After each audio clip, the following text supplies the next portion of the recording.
নমস্কার, কলিস কিচেনে সবাইকে আরও একবার স্বাগত জানাচ্ছি। আজ আমাদের দুপুরের মেনু ছিল সবজি দিয়ে ডাল, ভাত আর বিহারি স্টাইলে আন্ডা কারি। আমি এই বিহারি স্টাইল আন্ডা কারিটা রেসিপি আপনাদের সাথে শেয়ার করছি। এখানে আমি ডিমগুলো সিদ্ধ করে ছিলকা ছাড়িয়ে নিয়েছি। এখানে আমি 6টা ডিম নিয়েছি। এর মধ্যে এবার হলুদ দিয়ে দিলাম, নুন হলুদ মাখিয়ে ডিমগুলা ভেজে নেব।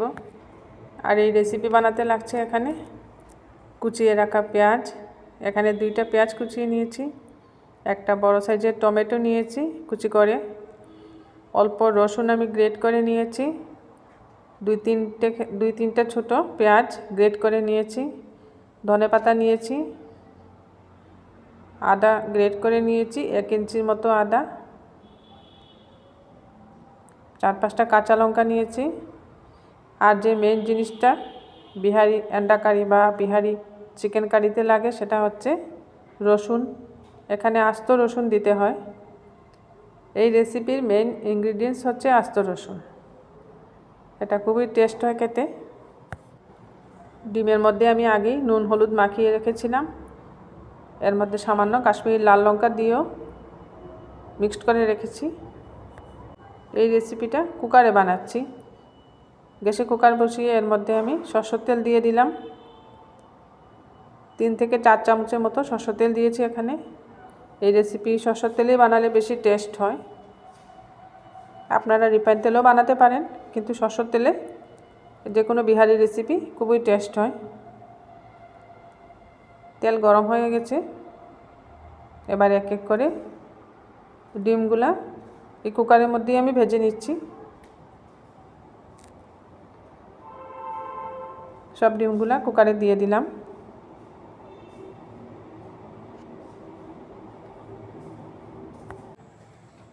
এইভাবে নাড়িয়ে নাড়িয়ে আমি ডিমগুলাকে একটু লাল লাল করে ফ্রাই করে নিচ্ছি। ডিমগুলাকে একটু কড়া করে ফ্রাই করতে হবে। এইভাবে কুকারের মধ্যে খুব সুন্দর ডিম ফ্রাই হয়ে যায়। দেখুন, খুব সুন্দর কুকারে ডিম ফ্রাই হয়ে যায়। ডিমগুলোর মধ্যে একটু চাকু দিয়ে কেটে দিতে হয়, তা না হলে ভাজার সময় ফেটে যেতে পারে ডিম। এর জন্য প্রত্যেকটা ডিম আমি চাকু দিয়ে একটু দাগ দিয়েছি ডিমের মধ্যে। এই যে কাটা কাটা দাগ দিয়েছি।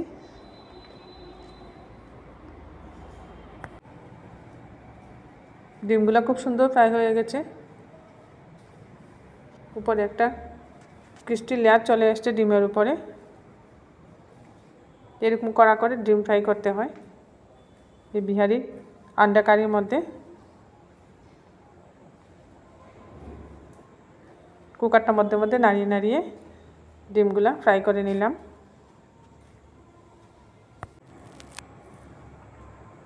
এবার ডিম ফ্রাই করা এই কুকারের মধ্যে দিয়ে দিচ্ছি আরও 2 চামচের মতো সরষের তেল। এই রেসিপিতে তেলটা একটু বেশি লাগে। ফোড়নে দিচ্ছি গোটা গরম মশলা আর জিরে। এখানে গোটা গরম মশলার মধ্যে দারচিনি, এলাচি, লং এগুলা দিয়েছি। এলাচিটা ফাটিয়ে দিবেন, না হলে ফেটে আসবে। আর দারচিনি, গোটা জিরে দিয়েছি ফোড়নে। ফোড়নটা ভেজে নিচ্ছি আমি, ভাজা ভাজা গন্ধ আসবে ফোড়ন থেকে। গরম মশলা খুব সুন্দর একটা গন্ধ বেরিয়ে আসছে গরম মশলার। আস্ত গরম মশলা ভেজে দিলে যে কোনো রেসিপির মধ্যে খুব সুন্দর গন্ধ আসে।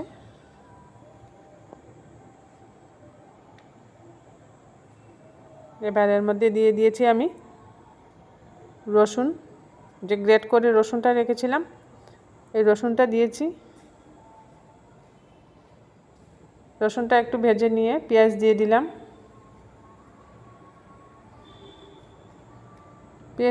পেঁয়াজ থেকে পেঁয়াজের জলটা ঝরিয়ে নিয়ে পেঁয়াজটা দিয়ে দিয়েছি গ্রেট করে রাখা। আদাও দিয়ে দিলাম।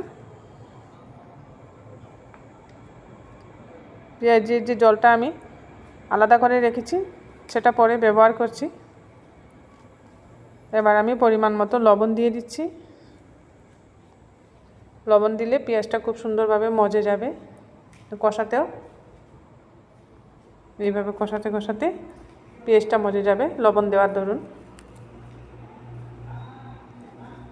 এরকম ভাজা ভাজা হয়ে আসছে। এবার এর মধ্যে দিয়ে দেব কুচিয়ে রাখা পেঁয়াজগুলা। আগে আমি গ্রেট করে রাখা পেঁয়াজ দিয়েছি, এবার কুচিয়ে রাখা পেঁয়াজটা দিয়ে দিচ্ছি।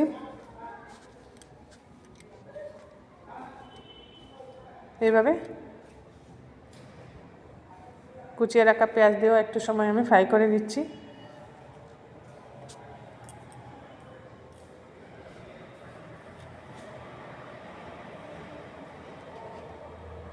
গ্যাসের আঁচটা মিডিয়াম করে এভাবে ফ্রাই করে নিতে হবে। এবার এর মধ্যে টমেটো দিয়ে দিচ্ছি।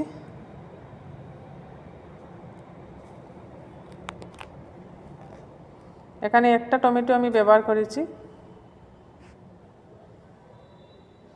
টমেটো দিলে গ্রেভিটা খুব সুন্দর হয়, এর জন্য এখানে টমেটোটা দিয়ে টমেটোটাও আমি মশলার সাথে কষিয়ে নিচ্ছি ভালোভাবে।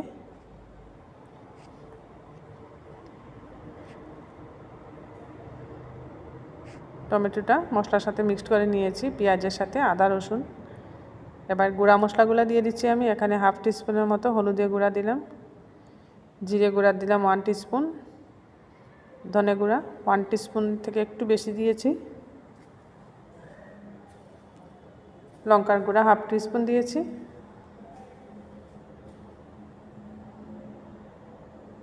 দিয়ে এবারও আবার ভালোভাবে মশলাটা আমি পেঁয়াজ আদা রসুন টমেটোর সাথে মিক্সড করে নিচ্ছি, নিয়ে ভালোভাবে কষাচ্ছি। এইভাবে কষাতে হবে মশলাটাকে একটু সময় নিয়ে। এবার যে পেঁয়াজের রসটা আমি রেখেছিলাম, এই পেঁয়াজের রসটা এর মধ্যে দিয়ে দিলাম। পেঁয়াজের রসটা পরে দিলে কষানোটা খুবই ভালো হয়, পরে জল জল ভাবটা থাকে না পেঁয়াজের মধ্যে। এবার গ্রেভিটা খুব সুন্দর হবে, যেহেতু পেঁয়াজের রসটা এখন আমি দিয়ে দিয়েছি এর মধ্যে। দেখুন খুব সুন্দর গ্রেভি হয়ে গেছে পেঁয়াজের রসটা দেওয়ার দরুন। এরপর আমি সামান্য আরেকটু জল দিয়ে দিচ্ছি।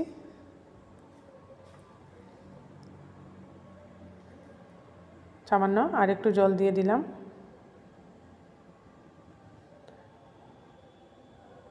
এইভাবে একটু গ্রেভি হয়ে আসছে জল দিয়ে। এবার কুকারের ঢাকনা লাগিয়ে আমি এটা সিটি নিয়ে দেব।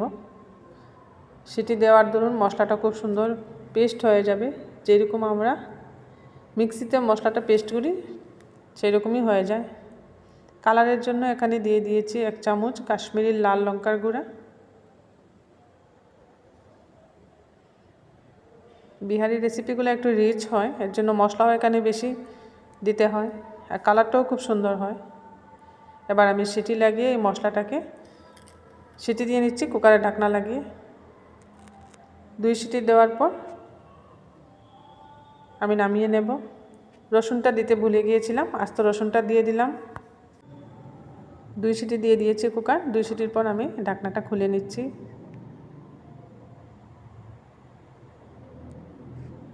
এবার দেখুন সিটি দেওয়ার পর মশলা থেকে তেল ছেড়ে আসছে কি সুন্দর। মশলাটাও খুব সুন্দর গ্রেভি হয়ে আসছে, রসুনগুলোও নরম হয়ে আসছে। এইভাবে যে কোনো রেসিপি গ্রেভি বানানো যায় কুকারে সিটি দিয়ে, তারপর কষাই নিতে হবে ভালোভাবে। এইভাবে মশলাটাকে এখন কষিয়ে নিতে হবে। দিয়ে দিচ্ছি 2টা চেরা কাঁচা লঙ্কা।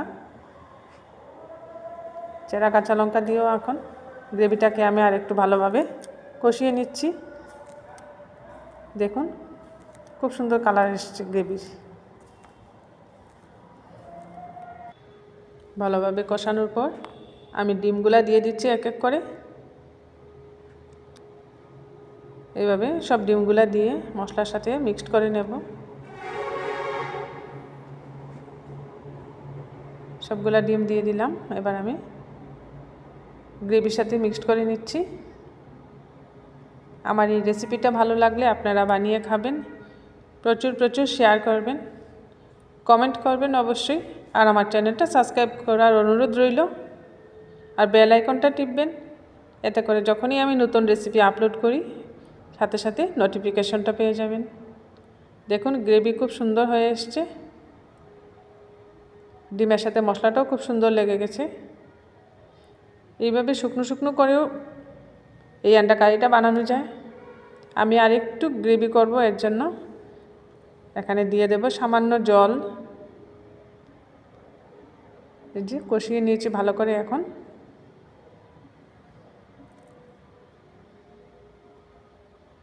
এই মশলা কষানোর পর দিয়ে দিচ্ছি এখানে বাটি ধোয়া একটু জল, যে বাটিতে ডিম ভেজে রেখেছিলাম সেই বাটিটা ধুয়ে একটু জল দিয়ে দিলাম।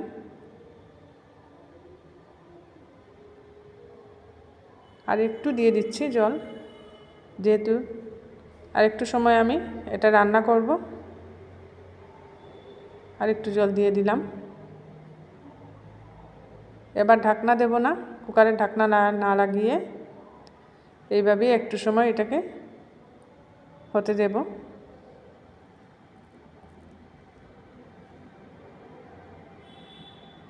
এবার গ্রেভি আমি যতটুকু পরিমাণে রাখবো সেই পরিমাণে হয়ে গেছে।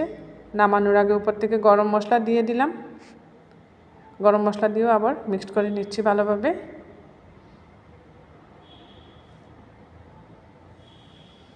এবার শীতের দিনের রেসিপি, তাই সব রেসিপিতে ধনেপাতা দিলে খুবই ভালো লাগে খেতে।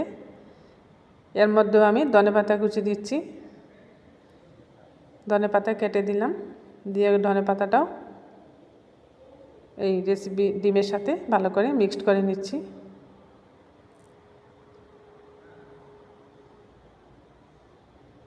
দেখতেও খুব ভালো লাগছে, খেতেও খুবই সুস্বাদু হয় রেসিপি। বানিয়ে নিলাম বিহারি স্টাইলে আন্ডা কারি। রসুনগুলা খুবই সুন্দর লাগছে দেখতে, খেতে খুবই সুস্বাদু হয়। মুখে পড়লে খুব মিষ্টি মিষ্টি হয়। রসুনের ভিতর থেকে যে কোয়াগুলা থাকে এগুলা খুবই মিষ্টি লাগে খেতে। তৈরি হয়ে গেল বিহারি স্টাইল আন্ডা কারি।